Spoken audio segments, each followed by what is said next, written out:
자, 급매물 막으려는 정부, 이번 정책의 효과는 이라는 주제를 가지고 한번 이야기를 해보겠습니다. 많은 분들이 아시겠지만 사실 지금 한미 기준금리는 역전된 지 조금 됐고요. 그리고 미국의 금리 인상 속도는 정말 무시무시할 정도입니다. 이 반년간 지금 3.75%를 인상했는데 이 그래프를 보시면 22년도 3월까지만 해도 0%, 뭐 0.25 정도였고요. 5월까지, 그러니까 뭐 상반기만 하더라도 0.25 뭐 이 정도를 왔다 갔다 하는 정도였습니다. 물론 올리긴 올릴 거야 했지만 뭐 2% 정도, 뭐 많으면 3%도 갈까 말까 정도 했던 게 고작 5개월 전이었다. 근데 지금은 4를 갔죠. 자, 그래서 이제 반년간 3.75를 올렸는데 지금 파월 의장이 어떤 말을 했냐? 최근에 이제 FOMC 끝나고 나서 또 이제 기자회견 할 때 뭐 이런 류의 말을 했어요. 뭐 정확한 건 아니지만 이제 그림 보니까 요게 좀 떠오르더라고. 예. 얼마나 더 올리실 겁니까? 그랬더니 아직 여기다. 아직 여기다라고 표현하는 것 같아가지고 얘기를 했는데, 이거 금리가 올라가니까 지금 한국도 같이 금리를 올릴 수밖에 없는 상황? 그러면 이제 우리 같은 이제 대출을 받아놓은 사람들은 한국 금리가 올라가면 우리도 같이 금리 부담이 되잖아요. 그래서 저도 지금 이제 금리가 계속 올라가면은 야, 이제 긴축을 해가지고 버텨야 되겠다.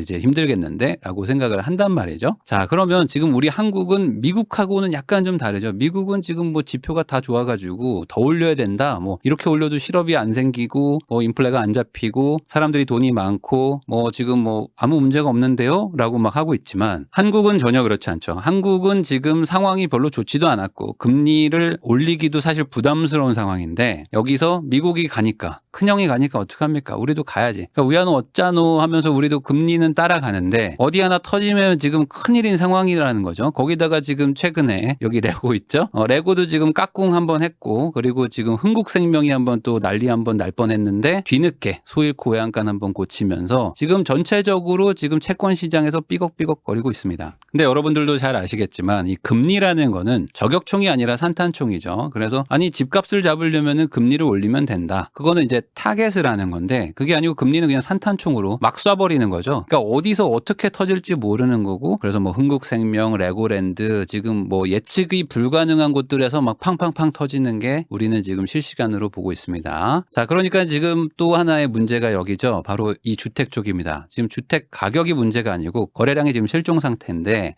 정부의 방향이 약간 좀 바뀌었어요. 예전에는 뭐 큰일 아닌 것 같다. 뭐 이제 정상화되는 것 같다. 뭐 금액이 좀 내려가야 된다. 이런 얘기를 좀 하는 분이 있었는데 지금은 아니죠. 지금은 큰일 났네. 이거 큰일인데 어떡하냐. 저기서 터지고 PF에서 터지고 지금 다 터지고 나면은 이거 뭐 공급도 안 되고 이러다가 진짜 건설업 우리나라의 큰 산업 비중을 차지하고 있는 건설업 쪽에도 위기가 오겠다. 우선 거래라도 좀 살려놔야 되겠다. 그래야 뭐 분양이 되든 청약이 되든 아니면 뭐 있는 것들 짓든 뭐라도 하지 않겠느냐라고 해서 지금 분위기가 바뀌었죠. 자, 그러면 어떤 일들이 일어났냐? 이 10월 한 달 사이 뭐 정확하게는 뭐 한 3, 4주 안에 일어난 일인 것 같습니다. 이거 15억 대출 금지를 해제했죠. 이게 19년도에 생긴 건데 15억 넘어가는 아파트 투기과열지구 대출 안 해줘. 제로. 이거를 지금 이제 풀었죠. 그래서 50%까지 대출을 해주겠다. 무주택자, 1주택자들은 아직 다주택자는 아니지만 그리고 뭐 과열지구에 있는 LTV 뭐 40%, 20%뭐 이런 것들도 다 50%로 막 풀어줄게. 자, 어떻게든 대출을 다시 좀 정상화할 테니까 여력이 되는 분들은 집을 사세요라는 거였고요. 또 규제 지역을 상당수 해제하겠다. 이게 지금 주정심이라고 해가지고 이 심의위원회가 열리는데 이번 달에 열리는데 지금 그 국토부 장관이 중동에 가 있는 걸로 저는 알고 있습니다. 그 사우디에서 이제 좀 수주할 건들이 있어가지고 건설사들과 같이 간 걸로 알고 있는데 그 돌아오는 날이 뭐 중순이다. 그러니까 아마 뭐 11월 16일에서 20일 사이에 나오지 않을까. 그러니까 뭐 다음 주나 다다음 주 정도에는 규제 지역이 꽤 많이 풀릴 거라는 게 지금 예고되어 있는 상황입니다. 그러니까 지금 사실상 정부가 이제 들어오고 나서 부동산 정책이 좀 조용했었는데 근데 지금 최근에 막 나오고 있다. 그러니까 예전처럼 어떤 일주일 지나면 정책들이 막 발표되고 있는 그런 상황입니다. 자, 그런데 여기에 또 하나의 정책이 나왔죠. 정확하게는 정책이라기보다는 앞으로 이렇게 하겠다는 건데 이거는 실현 가능성이 높아가지고 제가 한번 다뤄봅니다. 자, 우선 이 얘기를 하려면 8월로 돌아가야 됩니다. 8월. 자, 8월에 이런 일이 있었습니다. 여러분들 기억 안 나시겠죠? 왜 관심이 없었으니까. 자, 왜 관심이 없었을까? 안심전환대출이라는 거를 금융위원회에서 다시 한번 했습니다. 이게 옛날에 2015년인가 한번 했는데 항상 뭔가 거래량이 떨어지거나 뭔가 좀 금리가 올라가거나 위기감이 좀 느껴지면 안심전환대출, 그러니까 말 그대로 대출을 좀 대환해 주는 게 있습니다. 자, 근데 이게 최대 35만 명이 혜택을 볼 것이고 수요가 늘면 추가 시행하겠다라고 8월 10일 기사가 있는데, 자, 금융위원회에서 4억 이하의 주택을 대상으로 연봉 7천만 원 이하인 분들을 대상으로 해가지고 혹시나 변동금리로 비싸게 쓰고 있는 대출이 있다 그러면 저희가 싸게 고정금리로 갈아 끼워 드리겠습니다 라는 정책입니다. 말 그대로 안심 전환 대출인 거죠. 그런데 정부는 이거를 진심으로 생각했던 것 같아요. 야, 국민들이 이거 엄청 좋아할 것 같아.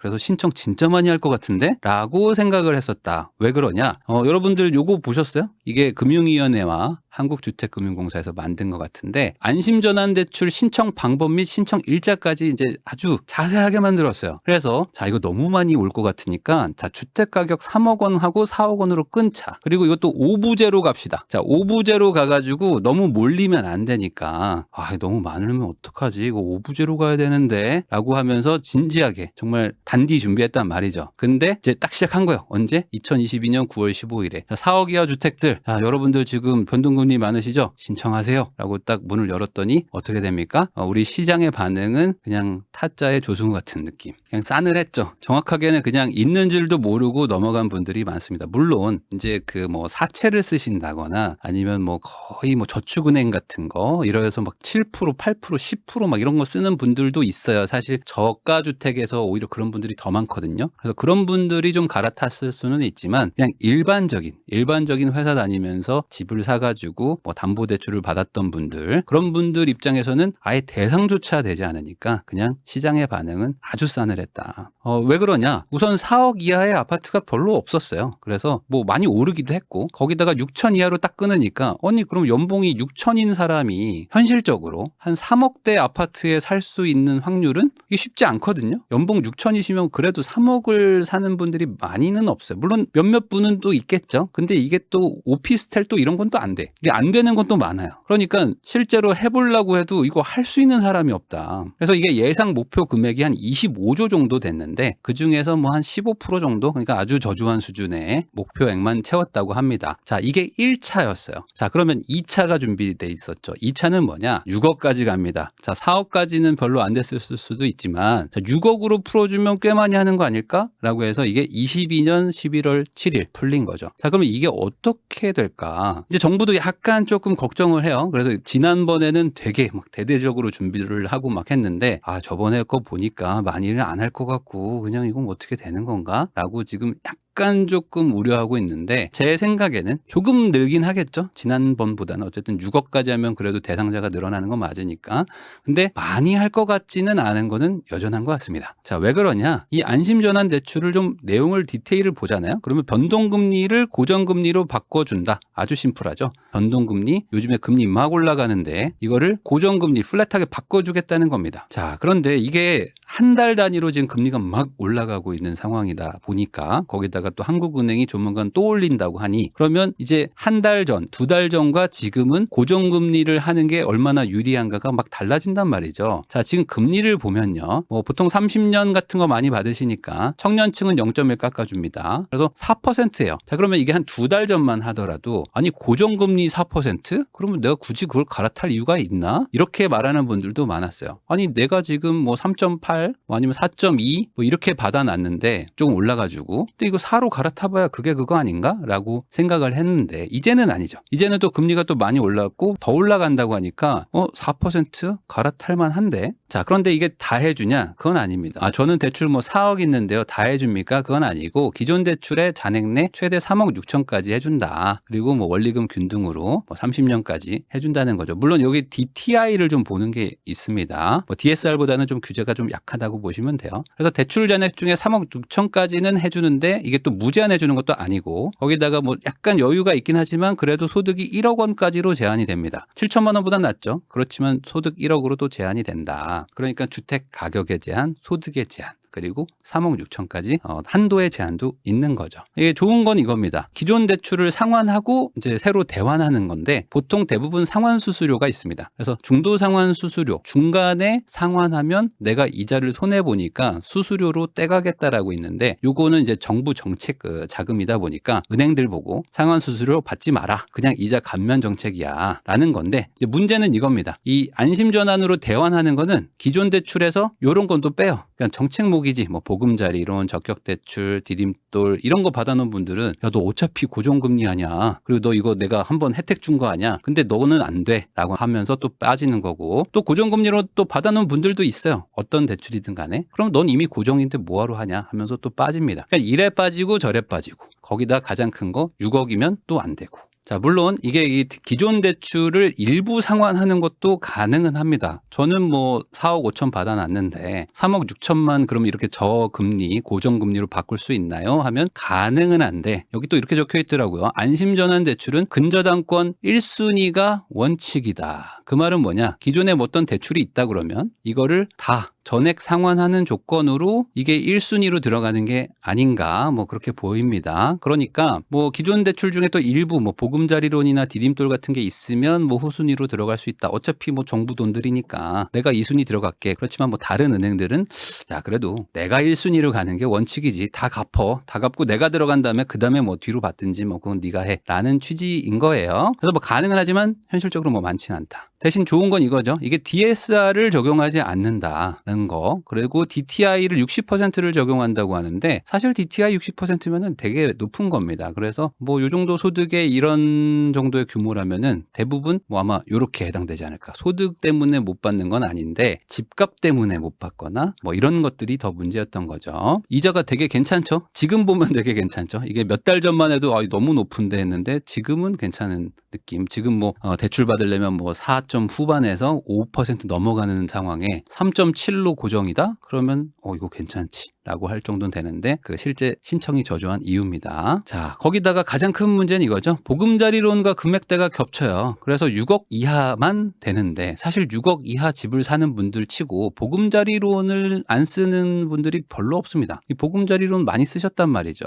뭐 디딤돌하고 섞어서 쓰시는 분들도 있고. 그러니까 또 이게 금액대도 겹치다 보니까 실질적으로 대환할 사람들도 많지도 않았다. 자, 보금자리론만 좀 보면은 이것도 간단하게 설명하면 이겁니다. 정부가 저희가 정책 자금으로 그냥 고정금리 박아드릴게요 라는 겁니다. 그래서 이것도 뭐 다 소득 제한은 있어요. 기본적으로 7천만 원 이하이신 분만 가능한데 신혼부부라면 둘이 합쳐서 8,500까지는 봐주겠다. 아이가 3명 이상이면 1억 이하까지도 보금자리론이 가능하다. 그러니까 소득 제한이 있는 대출이긴 하지만 그만큼 또 고정금리에 또 이런 장점이 있다는 거고 이것도 또 6억 이하의 주택만 가능하고요. 이게 주거용 오피스텔, 근린생활시설, 숙박시설 이런 것들은 주택이 아니니까 주택 아닌 것들은 제외. 그러면 이제 6억 이하의 주택, 뭐 빌라나 아파트 정도 되는 거죠. 근데 이게 그 보금자리론 금리도 많이 올랐어요. 그 사이에. 근데 이제 보통 작년에 받았다고 칩시다. 그럼 작년만 해도 뭐 3.3, 뭐 3.4, 뭐 보통 요 정도에 받으셨다는 거죠. 그러니까 3점 초반에 받아놓은 사람들이라면 굳이 갈아탈 이유가 없는 거죠. 그리고 이게 이제 1년 지나가지고 지금은 뭐 4.4, 4.3 뭐 요 정도 돼요. 4.5 정도 되니까 지금 3.7에서 3.9 정도로 갈아타면 갈아탈 만도 한데 저는 어차피 고정금리로 해당 안 되잖아요. 너는 빠져. 변동금리만 와. 이렇게 하니까 대상자가 적고요. 그리고 이제 가끔 이제 채팅창이나 댓글들 보면은 저는 뭐 2.8에 30년 고정받아놨습니다. 저는 뭐 2%에 30년 고정받아놨습니다. 뭐 하는 분들이 있어요. 저는 뭐 마음이 편안합니다 하는 분들이 대부분 다 이런 보금자리론, 디딤돌 같은 거 받아놓으신 겁니다. 근데 이거를 이번에 정책 발표를 하면서 어떻게 하기로 했냐? 내년부터는 9억까지도 이걸 받게 해주겠다는 겁니다. 자, 이제 6억까지는 큰 의미가 없었는데 이게 9억이 되면 좀 얘기가 달라져요. 이게 무슨 의미인지 한번 설명을 해볼게요. 우선 기본적으로 이 정책이 갑자기 나온 건 아닙니다. 이게 대통령 당선 공약 중에 하나였더라고요. 국민들이 이자 때문에 좀 부담스러워하니까 고정금리로 바꿔주겠다. 라고 이제 지난 선거 때 나온 건데, 그때는 요런 거였습니다. 뭐냐, 안심전환대출을 할 건데 우리가 일반형으로 해가지고 한 9억 이하까지는 우리가 고정금리로 다 바꿔주겠다. 근데 한도는 2억 5천으로 그때 얘기했더라고요. 근데 보금자리론 그때 워낙 이자가 쌌었죠. 그래서 그때 한 0.1 정도 깎아가지고 전체적으로 국민들을 고정금리화 시켜주겠습니다 했던 거예요. 한 20조 들여가지고. 자, 근데 이게 DSR도 안 보고 DTI 60% 보고 LTV도 뭐 70% 보고 막 이러면은 최대입니다. 최대치입니다. 물론 요거 한도는 있지만 그러면 이게 벌써 이제 거의 1년 전에 나왔던 공약이기는 했다. 자, 근데 이게 이제 요번에 바뀐 거죠. 그리고 기존의 6억에서 조금 더 한도를 올리니까 아마 요 대출 한도도 좀 바뀌겠죠. 당연히 아직 정확한 정책은 나오지 않았지만 기존에도 3억 6천을 해주는데 당연히 이거 이상 해주지 않겠는가. 자, 그럼 이게 어떤 효과일까? 경기도 대부분 지역이 해당이 될 겁니다. 뭐 분당 정도 빼고는 웬만해서는 다 집값이 9억이 넘기가 쉽지는 않거든요. 특히 이제 20평대로 가면은 이게 지금 부동산 지인에서 가져온 건데 30평 기준으로 봅시다. 30평 기준으로 2천만 원대면 33 곱하면은 거의 9억 이하죠. 그리고 20평대라면은 3천만 원대들도 이제 9억 이하가 됩니다. 그러니까 한 20평에서 30평 사이에 한 8억대, 7억 후반, 8억 중후반 정도 집을 가지고 계신 분들은 지금 금리가 막 올라가고 있었단 말이죠. 근데 이거를 3.7에서 3.9로 딱 커트를 해주는 거예요. 그리고 소득 제한도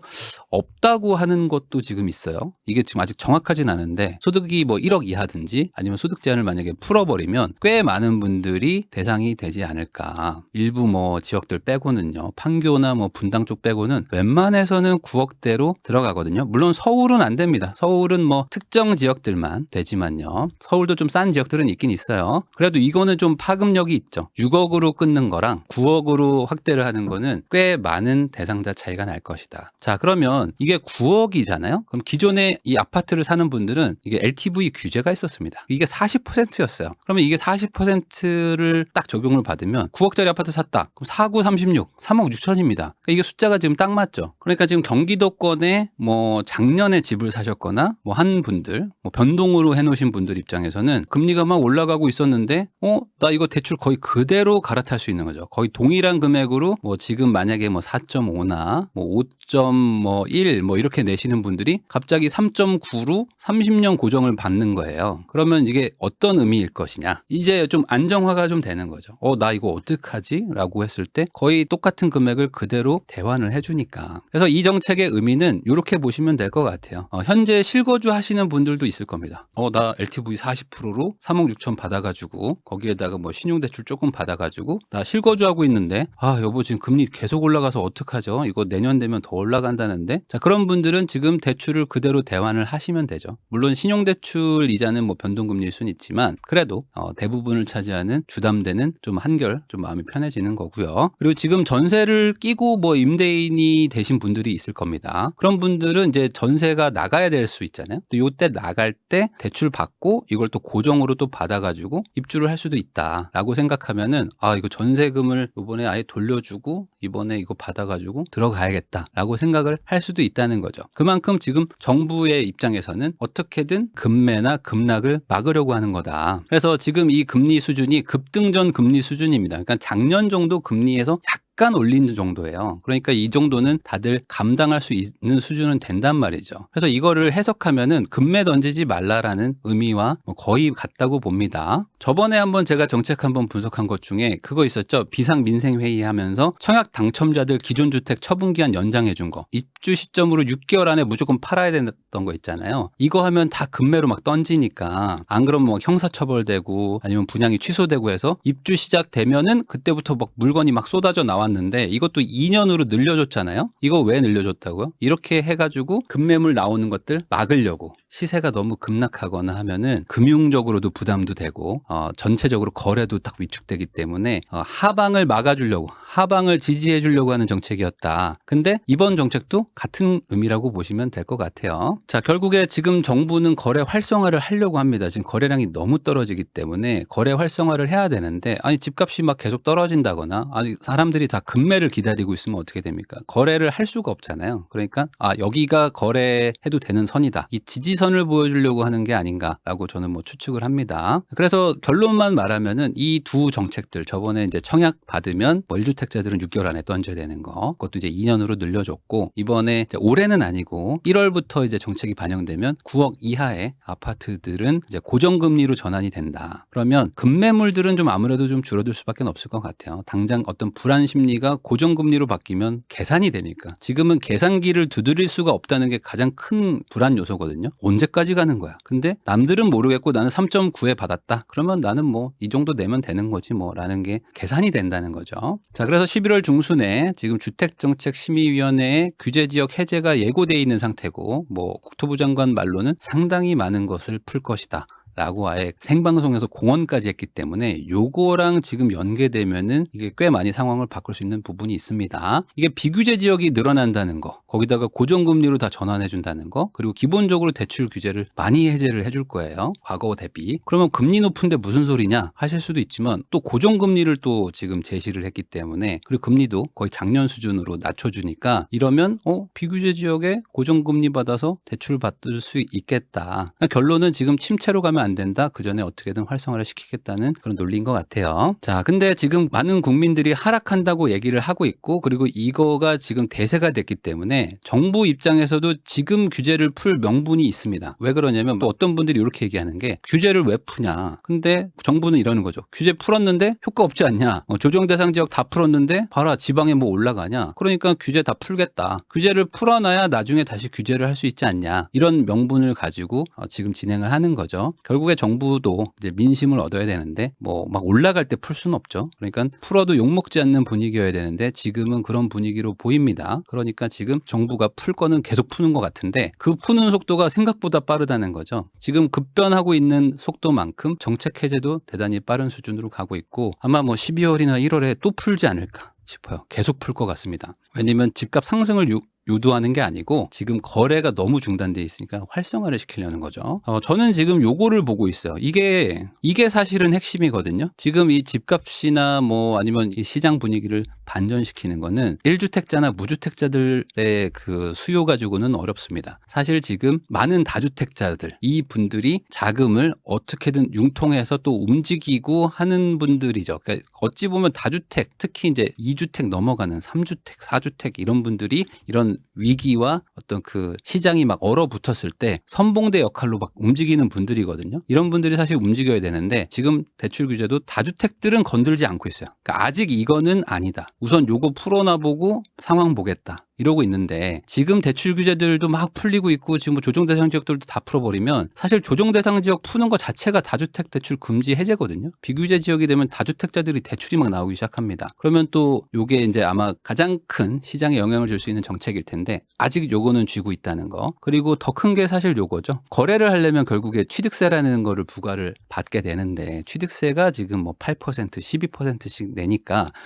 뭔가를 살려고 하더라도 약간 좀 야수의 심장 있죠. 야, 이렇게 빠질 때 들어가야지라는 거는 보통 다주택자들인데, 요 분들이 지금 요 취득세에 딱 막혀 있어요. 그래서 지금 뭐 매매가가 내려갔는데 전세가 딱 거의 붙어 있는 지역들, 이런 지역들 보통 다주택자들이 들어가려고 막 합니다. 이러도 난 들어간다 하는데, 이분들이 지금 취득세에서 딱 막혀 있다 보니 요 두 가지 카드는 지금 정부가 꽉 쥐고 있어요. 그래서 요게 언제 풀릴까, 요거를 좀 지켜보고 있습니다. 우선 금리 인상이 어느 정도 좀 멈춰야 되는 거는 이게 1번이고요. 이 1번이 해결된 상태에서 2번 거래 활성화. 그럼 거래 활성화의 가장 큰 주체들은 이제 다주택자일 텐데, 요분들을 언제쯤 풀어줄지. 근데 그게 뭐 지금 상황을 보면, 그리고 정부가 지금 푸는 속도를 보면은 뭐 그리 오래 걸리지 않을 수도 있겠다라는 느낌을 조금 받았습니다.